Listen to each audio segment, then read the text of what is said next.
साथियों, आज हम बात करेंगे सिक्योर लोन के बारे में।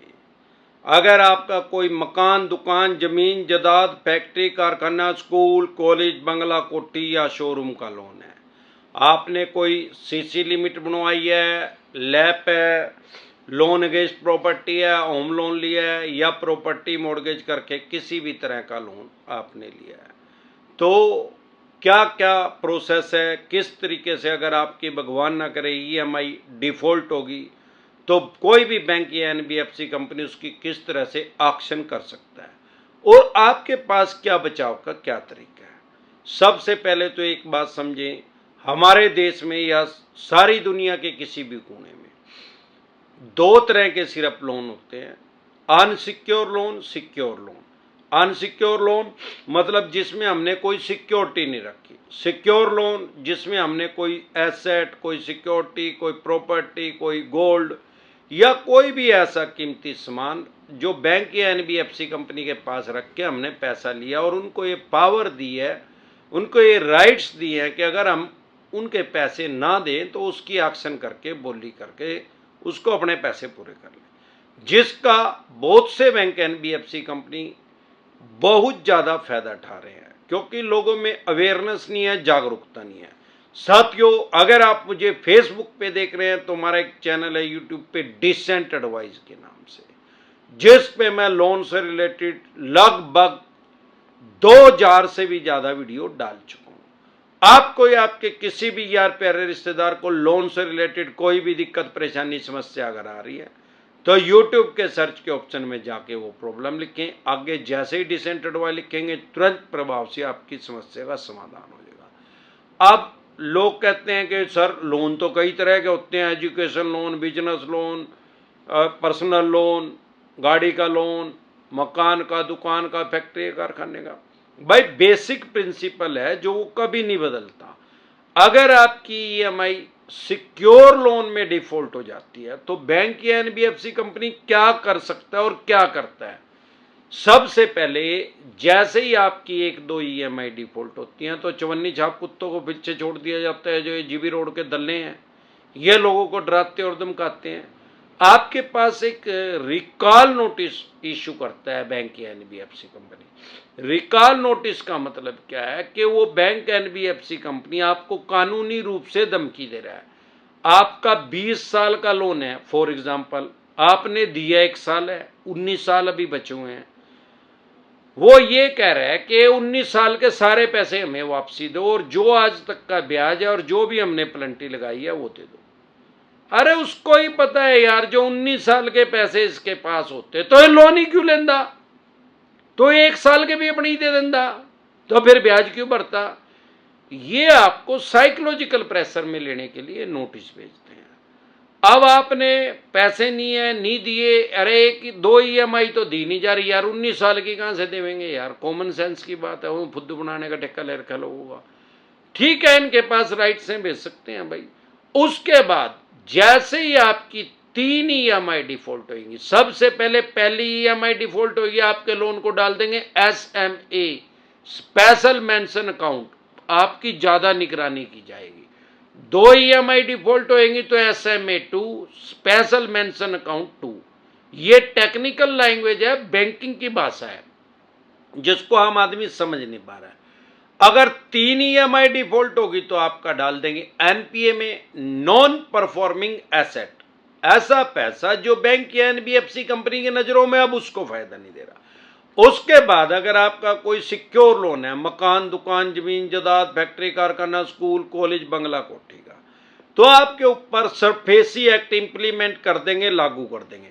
सरफेसी एक्ट 2002 के अकॉर्डिंग आपके पास नोटिस आएगा, 13(2) का आएगा, पहले आपको 60 दिन का टाइम दिया जाएगा। सबसे पहले तो 3 महीने से पहले सरफेसी एक्ट इंप्लीमेंट नहीं होता, लागू नहीं होता।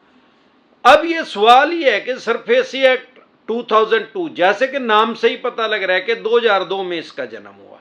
अब क्या उससे पहले बैंकिंग नहीं हो रही थी, उससे पहले लोग लोन नहीं ले रहे थे मकान, दुकान, फैक्ट्री, कारखाने का, या उससे पहले लोन डिफॉल्ट नहीं हो रहे थे? अगर हो रहे थे तो फिर वो पैसे कैसे अपने रिकवर कर रहा था? भाई हमारे देश में तो बैंकिंग का जन्म जो है 1843 में हो गया है। सबसे पहला हमारे देश का बैंक का नाम था बैंक ऑफ मद्रास, बाद में इसका नाम बदल के इंपीरियल बैंक ऑफ इंडिया कर दिया गया और उसके बाद फिर बदल के इसका नाम एसबीआई कर दिया गया, जो आज भी हमारे देश में काम कर रहा है, स्टेट बैंक ऑफ इंडिया। 2002 से पहले रिकवरी करने के लिए बैंकों को कोर्ट में जाना पड़ता था और कोर्ट में हमारे देश में भीड़ इतनी है, बहुत ज्यादा बर्डन है कोर्ट के ऊपर, वहां ज्यादा टाइम लग जाता था। इसलिए अवस्था क्योंकि आविष्कार की जरिए सरफेसी एक्ट बनाया गया कि बैंक या एनबीएफसी कंपनी को बिना कोर्ट में जाए रिकवरी उस प्रॉपर्टी की एक्शन कर सके। अब जब ये सरफेसी एक्ट 2002 बन गया, ये कहता क्या है, अगर आपकी 3 ईएमआई डिफॉल्ट होगी, एनपीए में आपका केस चला गया, तो आपके पास 13(2) का नोटिस आएगा सरफेसी एक्ट के अकॉर्डिंग। ऊपर लिखा पाएगा सरफेसी एक्ट 2002 और 13(2) का नोटिस 13(2) का। उसमें ये आपको 2 महीने का टाइम देंगे, 60 दिन का। अगर आपने फिर भी पैसे नहीं दिए तो टोटल 5 महीने हो गए, क्योंकि 3 महीने के बाद तो जाएगा ही एनपीए में, और 2 महीने और हो गए, 5 महीने हो गए। उसके बाद आपके पास 13/4 का नोटिस भेजेंगे, 1 महीने का टाइम देंगे, 30 दिन का। तब भी अगर आपने पैसे नहीं दिए तो जैसे ही आपके पास 1 महीने का टाइम देंगे, आपकी प्रॉपर्टी की एक वैल्यू निर्धारित करेंगे। वो इनका वैल्यूअर ही उसकी वैल्यू लगाएगा कि उसकी प्रॉपर्टी की वैल्यू कितनी है। ज्यादातर का होता क्या है, बहुत से बैंक एनबीएफसी कंपनी उसकी मार्केट वैल्यू से बहुत कम लगाते हैं। 3 करोड़ वैल्यू है, उसके 1 करोड़ लगा देंगे, भाई चल भी की जाओगा, हमने तो लेनी 1 करोड़ रुपए है। तो ऐसे इनके पास कोई राइट्स, कोई अधिकार नहीं है कि कबाड़ी के रेट में आपकी प्रॉपर्टी को बेच दे, सेल कर दें।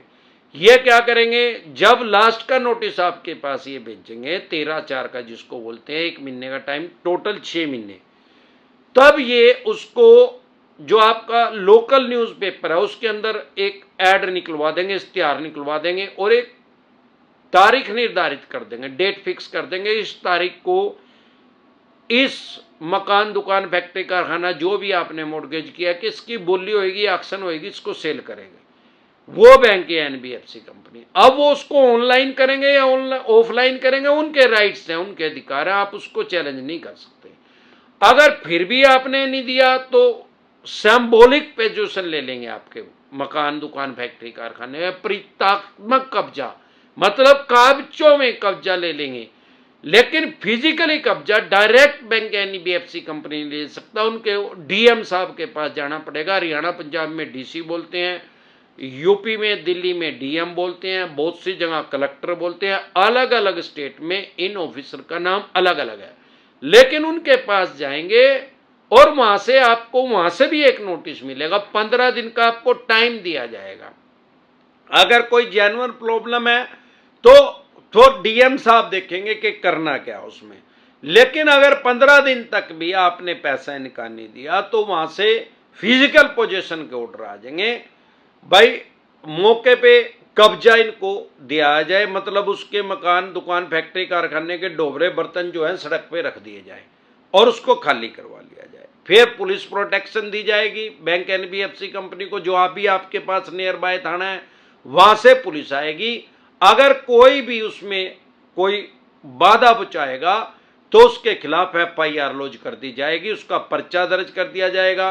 जेंट्स पुलिस भी आएगी, लेडीज पुलिस भी आएगी। जेंट्स कोई बाधा पहुंचाएगा तो जेंट्स पुलिस पकड़ेगी, लेडीज कोई बाधा पहुंचाएगी तो लेडीज पुलिस। सरकारी कार्य में बाधा पहुंचाने का पर्चा दर्ज कर दिया जाएगा। लेकिन ऐसे इनके पास कोई राइट्स, कोई अधिकार नहीं है कि आपकी प्रॉपर्टी को स्क्रैप के रेट में बेच दें। सवाल यह आता है कि इसमें भी सेटलमेंट होती है? हाँ होती है, इसमें भी होती है। वही लगी फटने, खरात लगी बटने, किस कंडीशन में होती है? सबसे पहले तो आप एक नोटिस इशू कर दो, भाई मेरी प्रॉपर्टी की वैल्यू 3 करोड़ रुपए, 1 करोड़ में कैसे आपने वैल्यू लगा दी? 2 आदमियों का एफिडेविट लेके आओ कि वो 1 करोड़ में बेचने के लिए तैयार है मेरी लोकेशन पे। ना नोमन तेल होगा, ना राधा नाचेगी।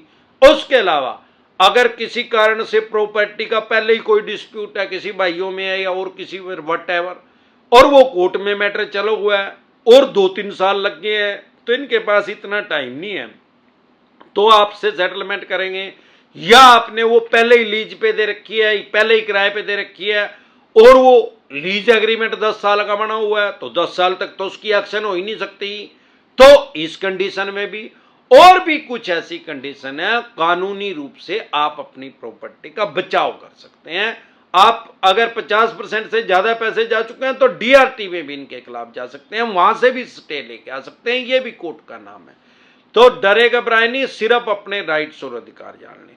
अगर आप हमारे साथ टेलीफोनिकली जुड़ना चाहते हैं, पर्सनल मीटिंग करना चाहते हैं, अब फिर आपका लोन 2 करोड़ का है, 5 का है, 25 का, 50 करोड़ का, डज नॉट मैटर के कितने करोड़ का है या कितने अरब रुपए का लोन है, आपके पास सरफेसी एक्ट 2002 के अकॉर्डिंग नोटिस आ रहा है, 13(2) का, 13(4) का, सिंबॉलिक पोजेशन का, फिजिकल पोजेशन का, डीएम साहब का, या 138 नेगोशिएबल इंस्ट्रूमेंट एक्ट 1881 का, या पेमेंट एंड सेटलमेंट एक्ट 2007 का, या आर्बिट्रेशन एंड कंसोलिडेशन एक्ट 1996 का, या रिकॉल नोटिस आ रहा है, अन्य किसी भी तरह का कोई भी नोटिस आ रहा है, अगर आपकी 3 से ज्यादा ईएमआई डिफॉल्ट हो गई तो आपके पास सरफेसी एक्ट का नोटिस आ गया होगा। 2 ईएमआई डिफॉल्ट हुई हैं तो 3 के बाद आ जाएगा। एक भी ईएमआई डिफॉल्ट नहीं हुई, आपको ऐसा लग रहा है फ्यूचर में नहीं दे पाऊंगा, तो जैसे ही 3 ईएमआई डिफॉल्ट होंगी तुरंत प्रभाव से आपके पास सरफेसी एक्ट का नोटिस आएगा, सरफेसी एक्ट आपके ऊपर इंप्लीमेंट हो जाएगा, लागू हो जाएगा। अगर ऐसी क्रिटिकल सिचुएशन आ चुकी है या आने वाली है तो तुरंत प्रभाव से एडवाइज लें। प्रिवेंशन बेटर देन क्योर, इलाज से हमेशा परहेज बेहतर है। अगर आप हमारे साथ टेलीफोनिकली जुड़ना चाहते हैं, पर्सनल मीटिंग करना चाहते हैं, तो आपकी स्क्रीन पे कमेंट बॉक्स के अंदर एक नंबर आया हुआ है 9306347314। इस नंबर को सेव करके डायरेक्ट कॉल करेंगे, कोई रिप्लाई नहीं आएगा, व्हाट्सएप कॉल करेंगे, कोई रिप्लाई नहीं आएगा, व्हाट्सएप मैसेज करेंगे तो तुरंत प्रभाव से रिप्लाई आएगा कि कैसे आप हमारे साथ टेलीफोनिकली जुड़ सकते हैं या पर्सनल मीटिंग कर सकते हैं, हमारे साथ जुड़ने का क्या प्रोसेस है। ये नंबर जो है मेरी टीम के पास होता है। एक बार जोर से मिलकर नारा लगाएंगे, बोल पे गंजे टकले, जय ससुराल वालों की।